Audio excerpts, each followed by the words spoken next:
So the other day I was watching the P.T. Anderson film Boogie Nights. It is a movie, if you have not seen it, about porn, the golden age of pornography in America. And it got me to thinking about porn, in particular, some of the terminology associated with porn. And me, in my devious little mind, I applied that to literature to create the book porn tag, the first tag I have ever created, and quite possibly, I'd like to think, the most WTF booktube tag ever created. Because why the hell not? Um, I'm not exactly getting blessed by the algorithm over here, and I don't really even care anymore. Let's just have some fun with it, I thought. I have kind of a odd sense of humor, I guess. And so, like I said, I don't really give a damn anymore. Let's have some fun with it. I thought, I've seen so many tags going around and I've never created one. I'd like to create one, but not just any tag. Oh no, I want to create one that's memorable. So, thus, the book porn tag was born. And yeah, so 20 questions, all a all based around humorous plays on words of pornographic terms to ask questions about books and literature. And let's get started. Book porn tag, first tag I've ever created. Let's go. Number one, money shot. What's the most money you've ever spent on a book? So for me, that's probably only about like $20, 20 something dollars thereabouts. I'm a paperback man. I generally prefer paperback books to hardback books, so that keeps the price down a little bit. Um, yeah, again, I generally don't like to read hardback books unless I can get them at like a Goodwill for like a buck or something, and even then, I still prefer paperback. So, not overly frivolous with spending when it comes to buying books. Generally, probably the most again that I've ever spent on any one book is 20 something dollars. So, not a whole lot. Number two, Orgy. Can you slash do you read multiple books at once? What's the most books you've ever read at one time? So used to I could and would read like two books at one time.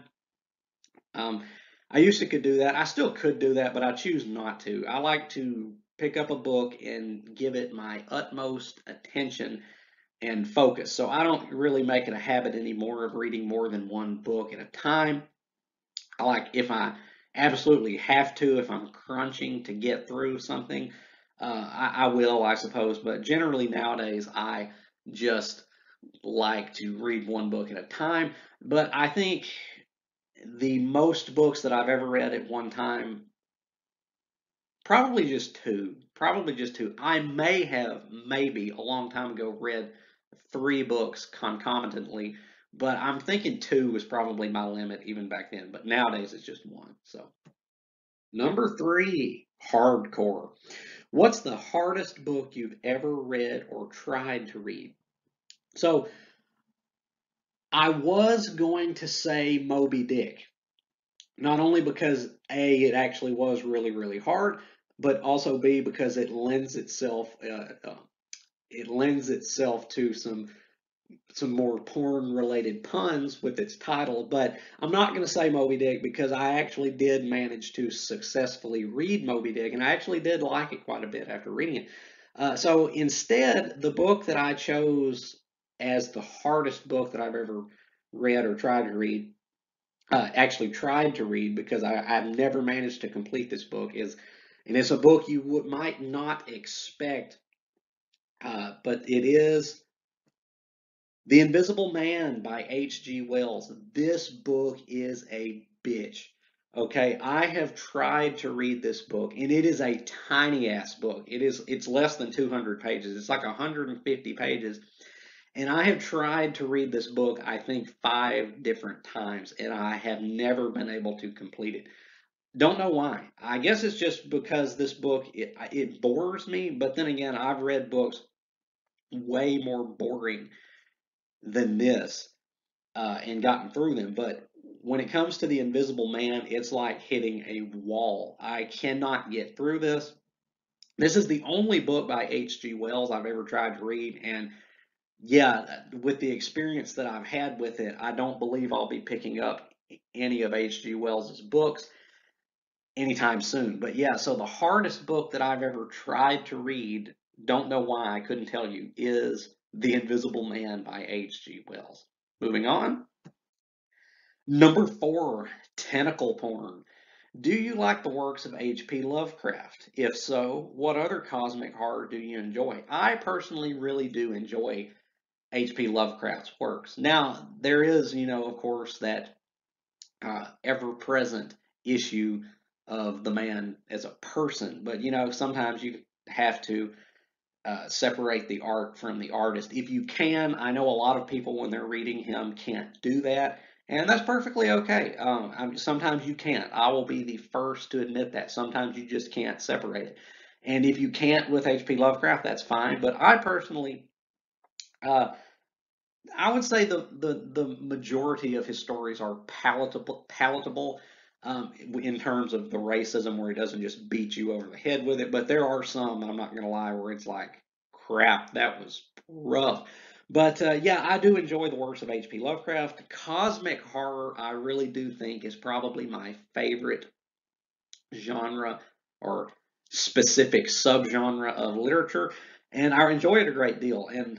But ironically, I haven't really read that much of it outside of H.P. Lovecraft. Some of Stephen King's works could be considered cosmic horror, I think, like Revival, definitely that could go on under there.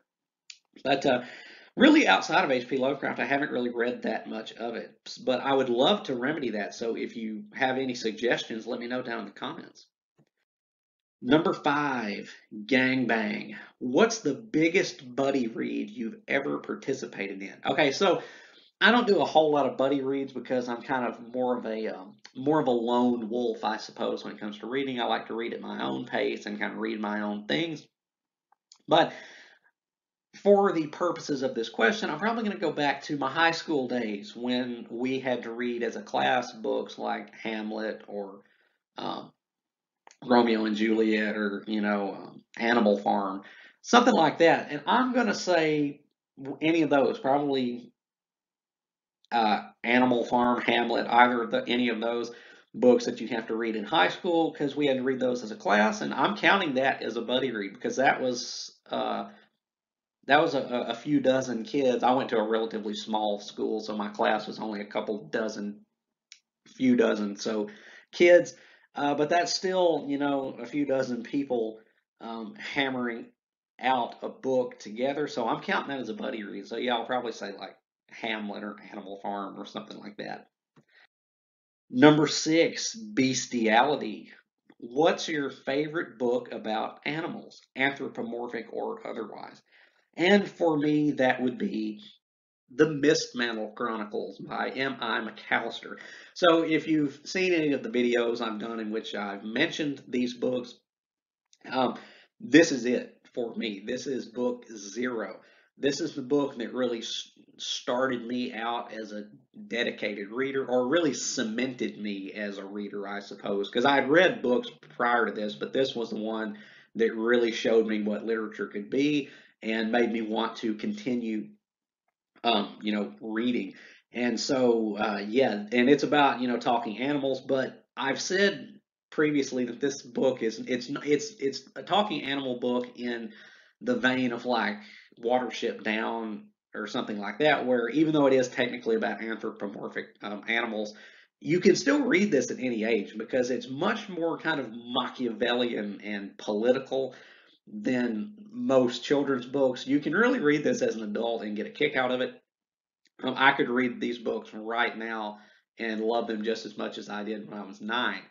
But um, yeah, this book is about talking animals on an island vying for power, and yeah, it's actually kind of gruesome at some parts. But yeah, just killer books. If you have children, definitely check these out because I think they would thank you. Number 7, Hentai. What's your favorite Japanese book? And for me, that would probably be Silence by Shusaku Endo.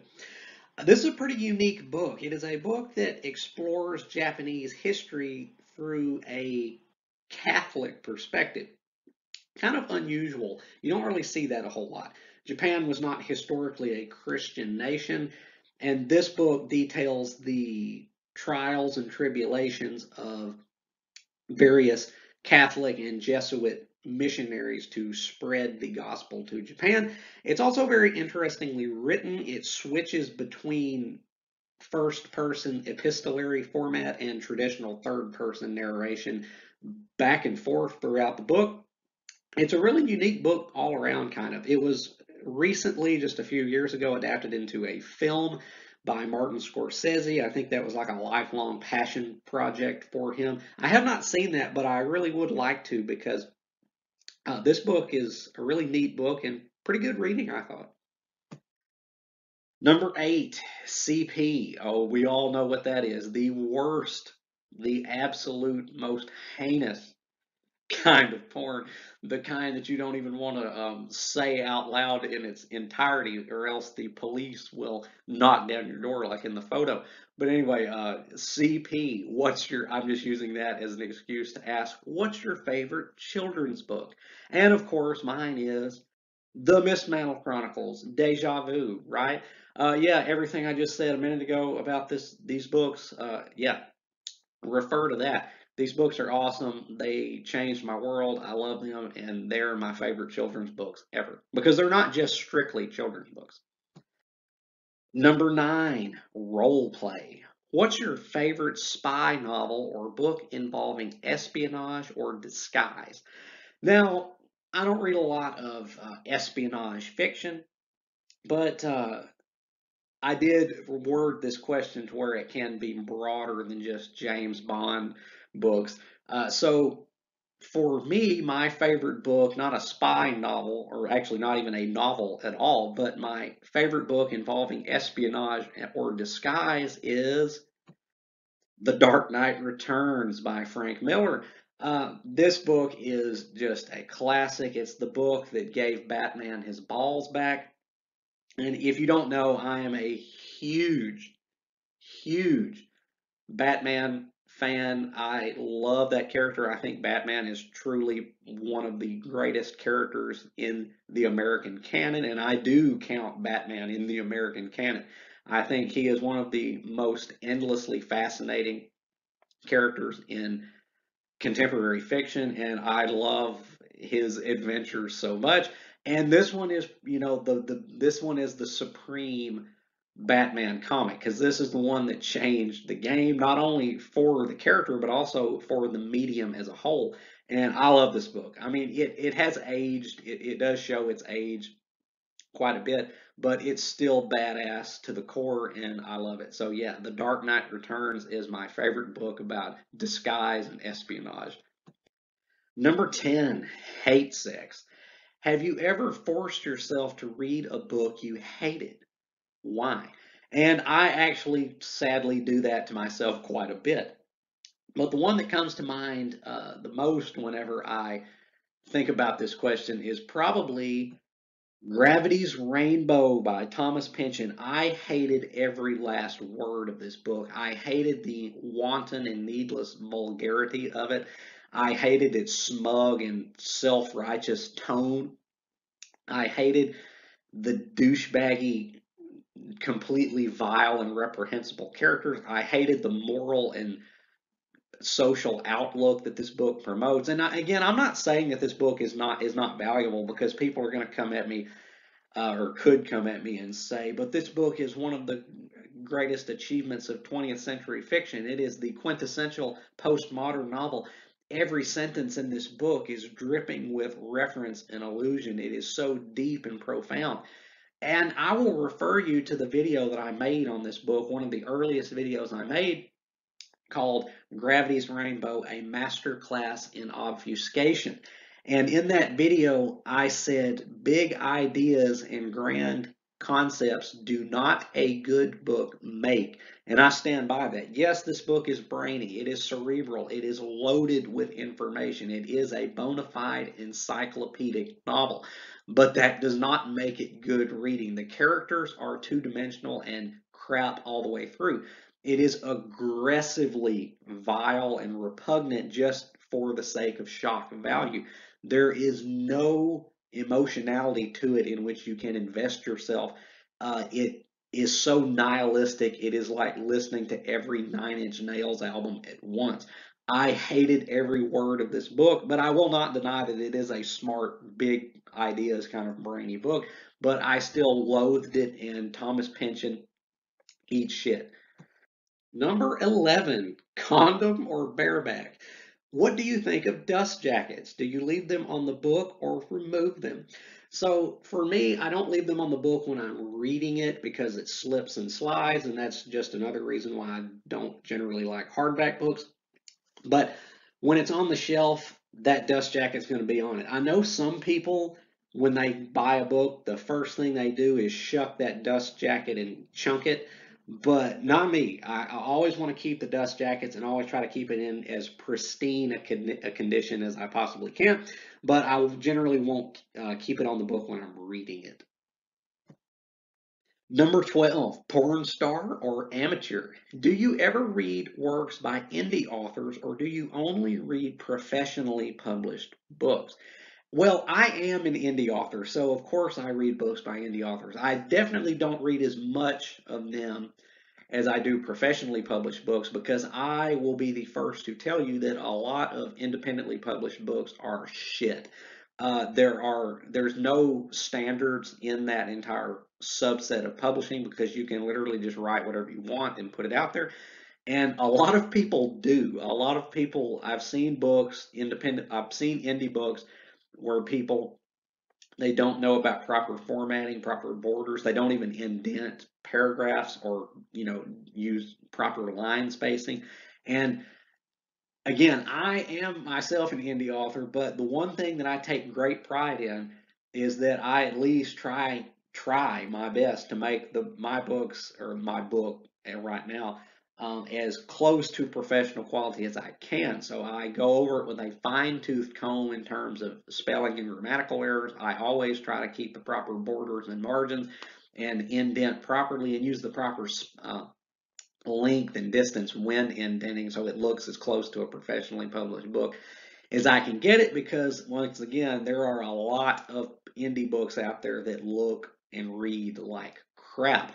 But I do read books by indie authors because I always want to support indie authors because if you anyone out there who enjoys writing and who wants to pursue it, we live in an era when you can do that. You don't have to. You don't have to. I mean, you might want to, but you don't have to try to get a book published professionally.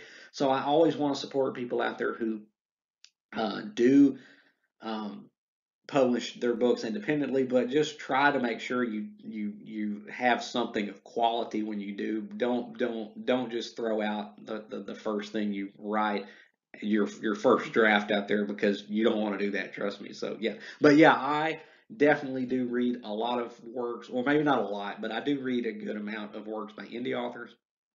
So I always want to support them, but I also predominantly read professionally published books. Number 13, fake orgasm, because you know it ain't porn without a fake orgasm. And the question is, have you ever, for any reason, pretended to like a book you didn't actually like? If you don't know me by now, the answer is hell no. I don't ever pretend to like any book that I don't actually like. And as Gravity's Rainbow should have made apparent, no book of any caliber or esteem is safe from my scorn and condemnation. Um, if I don't like a book, I ain't gonna pretend I like it. You put a gun to my head, I will not pretend to like it. So yeah, heck no. Number 14, Threesome. What's your favorite trilogy? And my favorite trilogy, a lot of people would probably say Lord of the Rings, but my answer is the Border trilogy by Cormac McCarthy. I love all of these books to varying degrees. The middle one, The Crossing, is for my money the best of the lot. But they're all such quality books, and Cormac McCarthy, he's my boy, if you don't know by now, and so I just love his works to death. And these books are the only trilogy that he's ever written, but boy, what a trilogy. I love them, and so yeah, the Border trilogy is my favorite trilogy of all time currently. Number 15, Fellatio. What book sucks harder than any other book you've read? And for me, that would be 2666 or 2666 or 2666, however you want to call it, by Roberto Bolaño. This truly is the most god awful book I have ever read. Like, this is the worst of all time. One of the earliest videos I made, or earlier videos that I made, it was one entitled The Woat, the worst of all time. And it is all about this book right here. This book is 100% shit. There is literally nothing redeeming about it. The characters are flat as the paper they exist upon. The writing is uninspired and plain. It had little to say about anything. I read this entire almost 1,000 page behemoth, and I came away grasping no kind of thematic content or message whatsoever. It doesn't even say anything interesting about the crimes, the real life crimes in Juarez in Mexico that it is based around. It doesn't say or comment upon that in any kind of meaningful way. I thought at least, at the very least, it would have something to say about that, but it didn't. It was the most irredeemably time wasting thing I've ever read. You know, Roberto Bolaño died just after writing this. I don't even think he had completely edited this. And the literary world did not lose much, in my opinion. This book is hot garbage. Nothing redeeming about it. Bad characters, bad writing, a story that ultimately you think is going to come to some kind of a head or, tie together at the end, and it doesn't, because of course not. Why would you dare expect any kind of a satisfactory resolution when reading this? Yeah, this book sucks ass, and it is the worst book I've ever read. Number 16, Greek. What's your favorite Greek classic? So I'm actually going to cheat a little bit. I'm going to cheat a little bit with my own question here, because I haven't really read the Iliad or the Odyssey.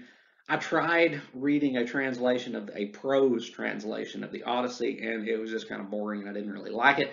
But I have read one classical epic, and it is not technically a Greek epic, but it is an offshoot of a Greek epic, and that would be the Aeneid.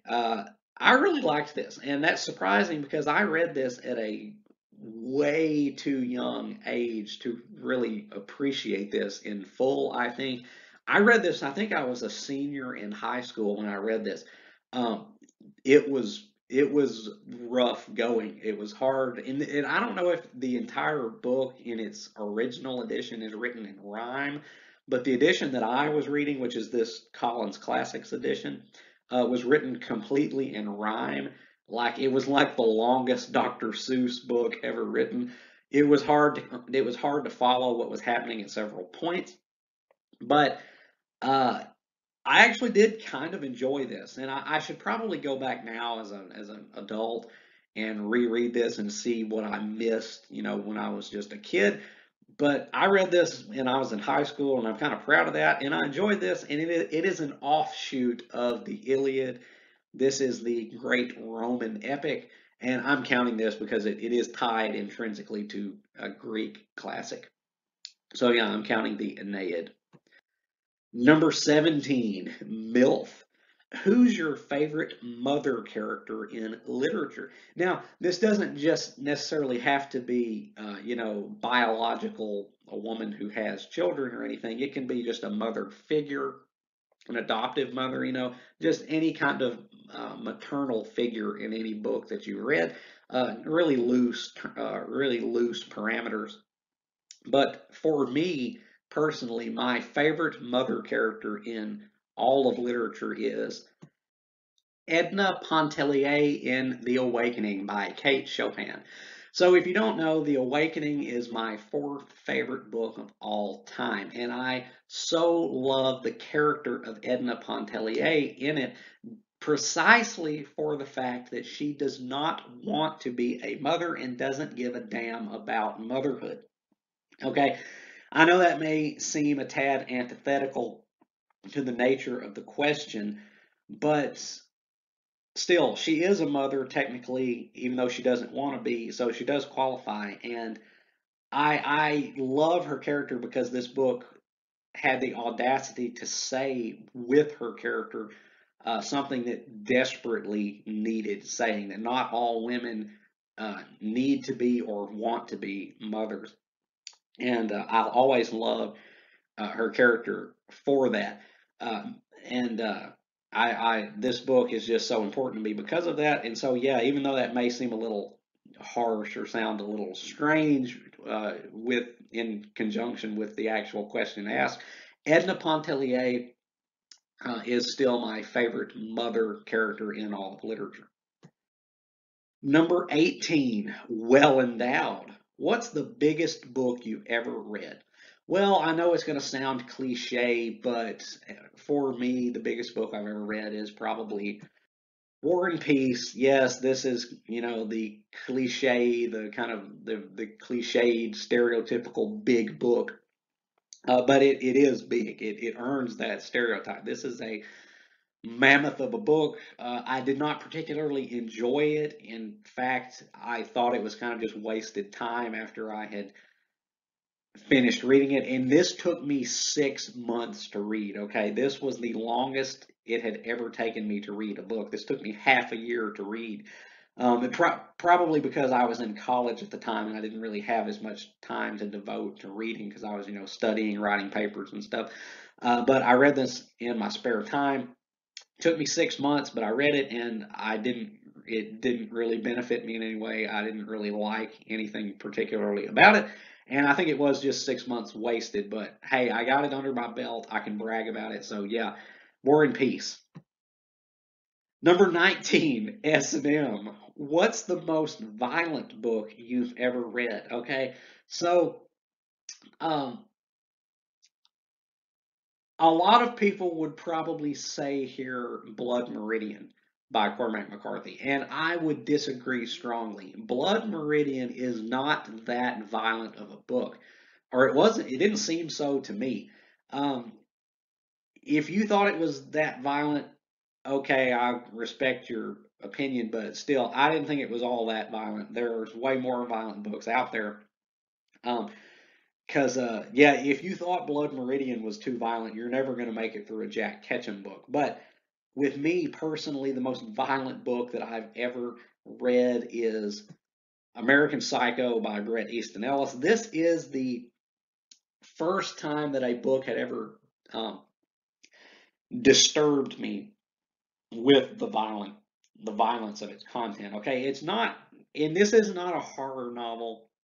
I see this book is even sold in some bookstores under the horror section. And if you read it as a horror novel, and far be it from me to tell anybody how to read a book, but I think if you read it as just a horror novel, you're kind of missing the point. This is a satire, and it is a hilariously and uproariously funny satire at that. But it does not change the fact that, yes, satire or not, this is the most depraved and sordid and violent book I've ever read.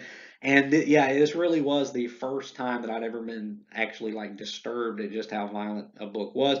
Because, oh my word, there are scenes in this book which I will never get out of my head. Uh, I did a review of this book as well. You can go check it out, in which I kind of elaborated more. But Yeah, suffice it to say, American Psycho is a messed up book. And number 20, Breaking Taboo. Has a book ever opened your eyes to or changed your outlook on a subject considered taboo? Okay, so I made an entire video called Books That Changed My Life. Okay, there are numerous books that have changed my life in one way or another, but for the purposes of this question, I am restricting myself to books that changed my outlook on or opened my eyes to a subject that is considered taboo. Okay, not just made me look at any miscellaneous topic differently, but a specifically taboo subject, a book that altered my perspective on it. And for me, that book would probably have to be Time Enough for Love by Robert Heinlein. Okay, yeah, this book is wild. And it's hard to even, talk delicately about what this book is about and what this book tackles. And I want to say right now, I do not love this book, okay? There is a lot of crap in this book that I do not like. But I want to applaud this book because Time Enough for Love may just be the ballsiest book I have ever read in my life. Robert Heinlein was not pussyfooting around, okay? He went hard. He tackled a subject that most people would not ever have touched with a 10-foot pole, and he argued for it. And you know what? He kind of won out for me. And again, anyone who has read this book and didn't agree with it is probably going to say this dude is the most jacked in the head sap I've ever uh, come across. And you know what? You can say that. I've been called worse. But it does remain that this book did change my perspective on the subject which it is constructed around.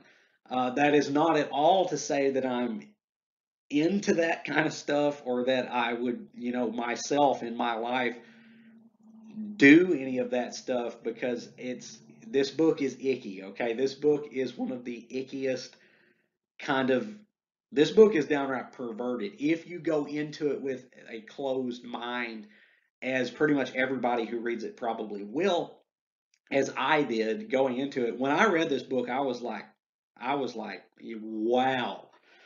I was like, this is some messed up crap. But then after I read it, it kind of worked on me, and now I'm like, you did have a point, Heinlein. You really did have a point. So again, that's not at all to say that I'm necessarily into the kind of stuff that this book is kind of promoting, or that I would ever do any of that kind of stuff. But I don't view it the way I did prior to reading this book, and that the book is a success in that regard. So yeah, Time Enough for Love by Robert Heinlein changed my mind on a very, very taboo subject.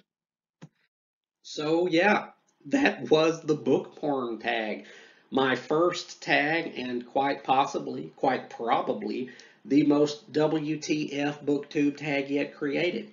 That was certainly what I was going for because, again, why not? Um, Consider yourself tagged if you have watched this video. I'm tagging everybody because this is meant to separate the true booktubers from the pretenders, because I think it may take some cojones to do this tag, and again, that's what we're aiming for. So yeah, if you watched, you're tagged. I would love, love, love very much to hear some other people's answers to these questions. And as always, if you have enjoyed anything you've seen or heard here today, please like and subscribe or leave a comment. And until next time, peace.